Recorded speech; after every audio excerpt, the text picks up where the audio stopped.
সবাই মরে যাবো, আমরা সবাই, কেউ থাকবো না। এই পৃথিবী থাকার জায়গা নয়। কিয়ামতের সময় আল্লাহ তাআলা মালাকুল মাউতকে বলবেন, সবার রূহ কবজ করে ফেলো, সবার, কেউ থাকবে না, সবার রূহ কবজ হয়ে যাবে। আল্লাহ মালাকুল মাউতকে বলবেন, মালাকুল মাউত কি অবস্থা?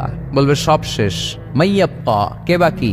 মালাকুল মাউত বলবে জিনেরা বাকি, যাদেরকে দেখা যায় না। আল্লাহ বলবেন জিনদেরকেও শেষ করে ফেলো, রূহ কবজ করো। মালাকুল মাউত আজরাইল জিনদের রূহ কবজ করবে। আল্লাহ এবার জিজ্ঞেস করবে, ইয়া মালাকাল মাউত আখবিরনি মাইয়াব্বা, এবার বলো আর কে বাকি? মালাকুল মাউত বলবে, আল্লাহ মানুষগুলো সব শেষ, জিনগুলাও শেষ, এবার বাকি ইবলিস শয়তান। কে বাকি? ইবলিসরেও শেষ করো, ইবলিসও শেষ।